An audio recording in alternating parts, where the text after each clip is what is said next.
Next, let's take a look at S-Blur Motion. I don't know how much use the average person will have for this, but I at least wanted to point it out because I think it's a really cool plugin and you can really do some really neat stuff with this stylistically. In this particular sequence here, notice I have this car taking off and then I speed ramp it to have it zoom down the track really fast so that it cuts into this shot with a lot of energy. So I was thinking, wouldn't it be cool if as it shoots down the track, the image kind of blurs a little bit along with it. So S-Blur Motion is a great plugin to use for that. So go ahead and grab your S-Blur Motion, drag it on top here. You'll notice what it does whenever we go into our effect mode.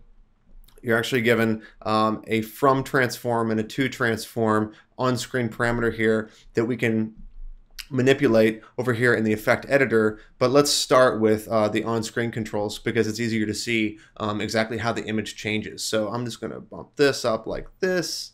And I'll also bump this up to be a similar size. And what I want to do is I'm going to move the center over here in the direction of the car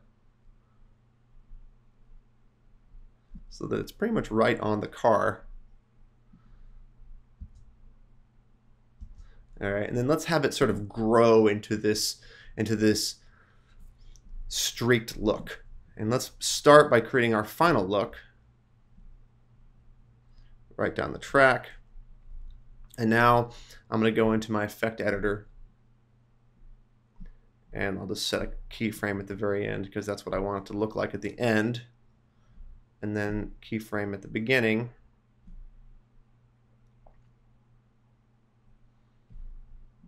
And let's change our transform number to 0, or I'm sorry, to 1. And let's do the to transform to 1. And let's see what that looks like when we play it back. Just sort of zooming the image.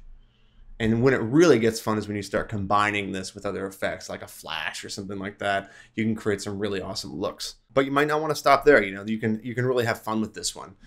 I'm just going to go to my last keyframe here, and then you can start playing with the rotation parameters as well. So we can rotate the picture a little bit as well.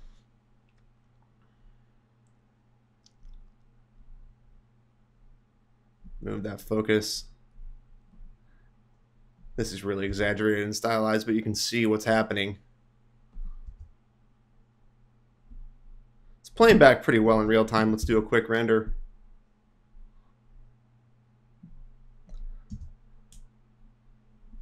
That's pretty neat. See now, if you move this the from parameter, this green box, so you start getting these black along the edges here, you're going to want to turn your wrapping on. I usually use reflect. Okay, and that gets rid of that, and no one's going to know that you've wrapped the image. Quick render.